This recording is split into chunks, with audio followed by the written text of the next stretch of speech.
how you became a fan of National Lampoon. What was the issue that kind of just attracted you to this, and why you decided to make a movie out of it? Well, I think like a lot of people my age, that my first exposure to the Lampoon was really Animal House, and then loving Animal House led me to find the magazine. And then eventually they did all these great special editions. It was this 10th anniversary anthology, which collected all the work from the early magazines. And that's really how I found it. And then I was a DJ in college, and they had this section of records that you weren't allowed to play on the air that you could just take home if you wanted. And they had one called That's Not Funny, That's Sick, which is a radio album, a collection of stuff that they did that wasn't on the radio. But it had Bill Murray and John Belushi and Chevy Chase and Gilda Radner on it. And that, to me, that was just like the funniest thing I'd ever heard. Is it safe to say that National Lampoon was kind of the pioneers of the edgy, offensive humor and also staying mainstream in a way? I think before National Lampoon, as Janice Hirsch, who's a very prolific TV writer who worked at the Lampoon, said that humor were things like Henny Youngman saying, "Take my wife, please," or like Joan Rivers saying, "The only way I can get the dog to play with me is to put a pork chop around my neck." Like sort of, like a borch belt, as they would call it, like sort of humor that like for the whole family. And I think Lampoon just kicked that door in. And they basically said, we're going to make fun of anything we want. We're going to do anything we want to point out things that we think are hypocritical or stupid or mean in culture. So there's no doubt in my mind that that's really the beginning of it. And while making this movie, you had to do a lot of research before that. Is there anything that you never knew that this happened, or was something like really interesting? I mean, I think the big reveal for most people that see the movie, and was to some extent for myself, was the connection between Saturday Night Live and National Lampoon. And I think it goes much deeper than even some people know. So essentially what had happened is that NBC wanted to do this late night, 11:30 Saturday night comedy show. You have to remember at that time, there was not really anything on it on the weekends at night. The only thing anybody watched was Johnny Carson's show during the week. And the idea that people would stay home on a Saturday night, especially young people, to watch something, because this is pre-VCR, pre-DVR, pre-TiVo, so you're basically going to put something that's targeted toward people in their 20s on at 11:30, when the common thought would be they're going to be out drinking or doing something. And in doing that, they had seen this show called the National Lampoon Show, which was playing literally like 2 blocks from Rockefeller Center. And in that show was John Belushi, Bill Murray, Harold Ramis, Gilda Radner, Brian Doyle Murray, and that really becomes the beginning of Saturday Night Live, along with Michael O'Donoghue, who had quit a little bit before that, the National Lampoon. So that connection, and I think whether they meant to take this from the Lampoon or not, the fact that they just came from the Lampoon and had that Lampoon way of doing things is really where you get Saturday Night Live, and then you see the influence of Saturday Night Live beyond that. If this publication or this magazine still exists today, how do you think it would have been received? Because I have a feeling that now we're a little bit more sensitive, and we like to just say, we love to be offended. When one says, "Oh, I'm offended by this," how do you think it would have worked? I mean, there's someone waiting right behind this poster to arrest us just for talking about this movie. I mean, if we were publishing the magazine in this room today, they'd probably come in and like arrest us. No, it's a little bit too far. I don't. Look at. I make movies, I love movies, so I believe in happy endings, that there could be another magazine like this or some digital incarnation of it. I mean, it doesn't exist now, I think, for a variety of reasons. Some are economic, because I don't know if the audience is big enough for something that is both sort of so, where the humor is almost so intellectual in a way, even though it also had nudity and silly things in it. I don't know if things are so specific now. Can you have an audience that's for more than one group, or that, because a big reason for that is our information is not so common. It used to be like three TV networks, a couple newspapers, and everybody watched those news networks, everybody watched those newscasts, everybody read those newspapers. Education was like the same in most public schools, so you had this wealth of information that everybody shared. Now, as I call it sometimes, like playlist nation, which is everything is specifically for you. You can watch exactly what just you like. You can listen to exactly what you like.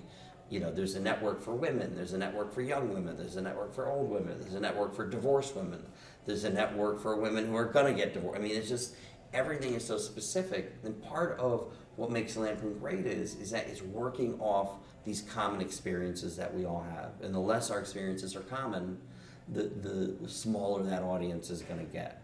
And then besides that, you know, it does seem like when you go to a movie, even when we show this movie, I think there's people afraid to laugh because they think there's a human resources guy like hiding right behind them who's going to be, wait, you laughed at that joke, you're fired, you know, or, you know, you have a kid and they're playing soccer and there's some mom, it's like, that guy went to that movie, you know, or that guy said this at some dinner party. And so I think there's a fear that you're going to say something that just goes a little bit too far and then your career is over.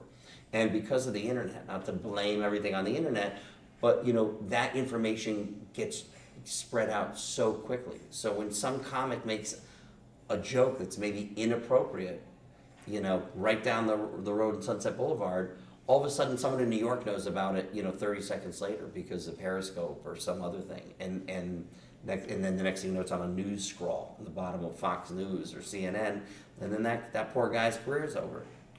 Now, me being a part of like this younger generation, I'm aware of the National Lampoon brand, but I was not familiar with how popular the publication was, or you know how it all started and everything.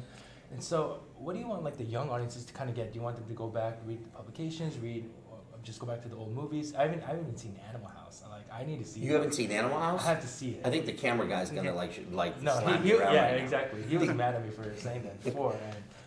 And I mean, look, when you make a movie like this, obviously, I would love people to go, certainly to watch Animal House if they haven't seen it, and see that it's much more than toga parties and food fights. There's so much more going on there.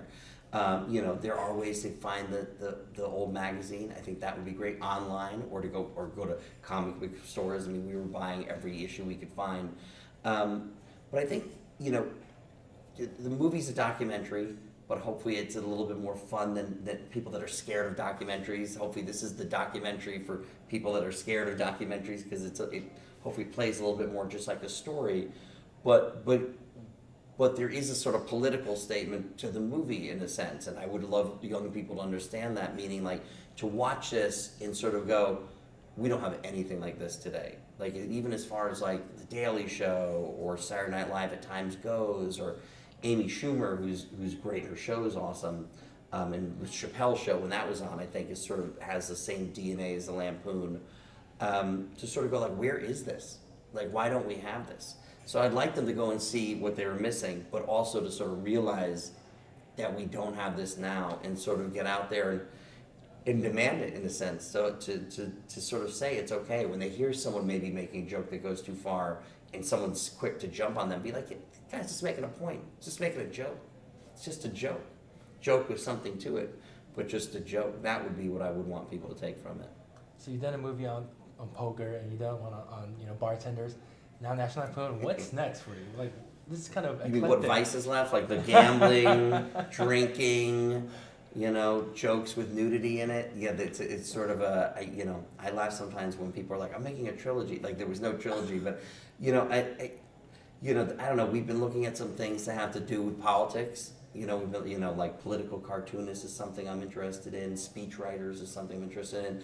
You know, I think the theme of that work, even though those are all things that I think on the surface is fun, is really work. You know, the poker movie is about people, you know, that make their living through poker, you know, and have found this sort of way to do something with their lives that's sort of outside of the mainstream.